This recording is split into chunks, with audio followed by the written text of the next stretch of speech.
The following video on SEO was made for ITM Productions, who then broadcast it in 22 countries worldwide. The original plan was to record this by Skype, but unfortunately the technology failed for us. So the way it's now been made is to pose the questions to me, and I've then recorded them on a very simple system comprising an iPhone and video mic. So yes, I'm Stefan Drew. I'm a marketing consultant from the UK, but I have clients in virtually every time zone of the world. My main work is with universities and colleges in the UK, some in the States, some in Europe, but I also work quite extensively with small and medium-sized enterprises, some charities and quite a number of corporates as well. I've been introduced for quite a long time now as the marketing magician. It's quite an interesting thing that I went to a client some years ago, done quite a lot of work with the senior staff, and then was introduced one day to the people out in the office. These people were structural engineers and architects in actual fact, and they had an office of 20 people. And I was introduced by the owner of the company as the guy that kept pulling rabbits out of the hat. He said he's like a magician. In fact, he's our marketing magician. And I thought was such a good explanation of what I did in some senses that I actually went away and I trademarked that straight away. So I have the trademark now as a marketing magician, and I've had that for what, 9 or 10 years now. So what do I actually do? Well, let me give you an example of some work I did recently. I went into a large business. They turn over 56 million pound a year, and I managed to improve their sales figures by 33% over a 6-month period. But in doing that, I managed to save them a lot of money, and we actually knocked £183,000 off their marketing budget in that 6-month period. But the output from there was even further, because thereafter we managed to save more and more money year on year with increasing sales. So that's basically what I do. Yes, the Egyptian Repairman Google story is fascinating. What actually happened was that people in Egypt, every time they used the word Google in the Google search engine, and they could have been searching for things like Google Analytics or Google Trends, a whole range of things, but as soon as they put the word Google into it, they were sent to a search page, result page, where there was this repairman based in Egypt, and he was the #1 on Google for each of these searches. Now, this should never happen, because in actual fact, nowhere on his website did he have anything related to the searches that people were making. And Google prides itself, in actual fact, on being relevant. So whatever it is that you search for, they expect to turn up a page then in their search results that is relevant to your search. So what went wrong? Well, to be honest, we don't know. But let's think about other forms of technology and see what might have happened. So for example, we're all used to making telephone calls and being connected to the person that we actually phone. But just very, very occasionally, we make a telephone call, we dial the correct number, but we end up with the wrong person. And somewhere there's been a cross line. We don't quite know why it's happened, but there's something wrong with the technology. And I suspect this is what happened here. So for example, again, go back to your own situation on your own laptop or PC. Everything's working perfectly for a long, long time.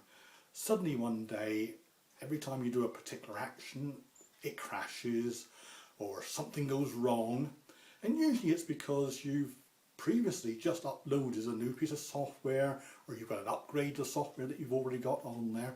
And for some reason, although two pieces of software aren't connected, or shouldn't be connected, in some way when you're using one, it affects another. Or using one and the other one affects it. So in some ways there's some sort of interaction that we can't explain. I'm guessing this is what happened with Google, with their search algorithm. They've got this very complicated algorithm or formula that comes into place when people are searching. And they're forever tweaking it. We know, for example, that there are about 200 factors or elements within that algorithm. And they're constantly changing. In fact, Google announced recently that it's making several thousand changes a year to it. And we hear about the really big ones, you know, the ones that have got names like Panda and Penguin and such like. But in actual fact, they're making many, many, many changes each year. And it may be that just something they did actually impacted the whole algorithm and threw it out of kilter. It's probably as simple as that. It was definitely a mistake. It's very, very unlikely to happen again. And I think the repairman in Egypt was extremely lucky, because apparently he got a lot of telephone calls from it, and let's hope some of them were relevant to his business. He's actually got some business from it. So to actually understand this a bit more, we need to go back a step and say, what is SEO? What is search engine optimization? What is this algorithm that Google use to ensure that we get relevant searches when we're on Google? In fact, it's not just Google that do this. It's all the search engines have their own form of formula, algorithm there, but Google's the best developed properly in the world. And let's face it, Google is the biggest search engine in the world, and we would expect it to be good. I'm one of those people that's fortunate enough to have actually been in marketing before Google actually became a company. In fact, I was marketing back in the days before there was even an internet. So I learned very early on how to market.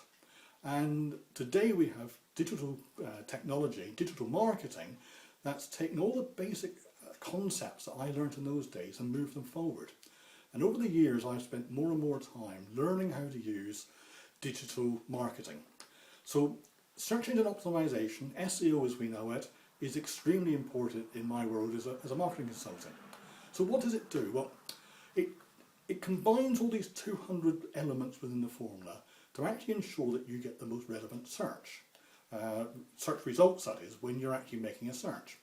So for example, if you're looking for a new car and you decide on the type and model, you might type that into the search engine, and you would expect then a page to come up that was relevant to that search. So you would expect the highest result on the page would be a page that focused purely on that car. So if you've been looking for, a Ford Mustang, for example, you would expect to be taken then to a page that featured the Ford Mustang. What you wouldn't expect is to be taken to a page that just had something about all types of cars on it, because that's not relevant to what you want at that time. So Google's relevance factor is very, very important. But how do we get good search engine optimization?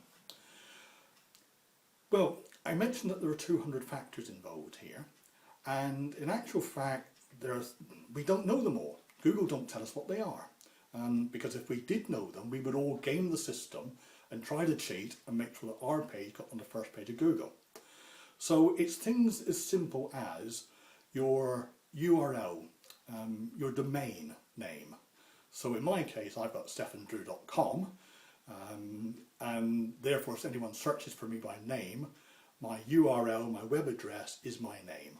And that's very, very simple. And of course, if someone's searching for you by name, if you've got an unusual name, you should become number one on Google anyway. And there's no prizes for that, because obviously someone already knows who you are. The prize comes for when they're searching for a particular product or service that you offer, and they find that on page one of Google, right at the top. And if you're at the top of page one of Google, that's where you get the business. But it's not just your domain name, it's the title of the page you have on your website. And it's quite important to remember, in actual fact, that Google doesn't rank websites. It actually ranks web pages, and of course there are billions of them out there, so that's why there's so many factors to be taken into account. Other factors other than the domain name and the page title will be the headings you have of the paragraphs on the page, the time it takes to load your page, what we call meta tags, the descriptor on your page, even the description of the photograph.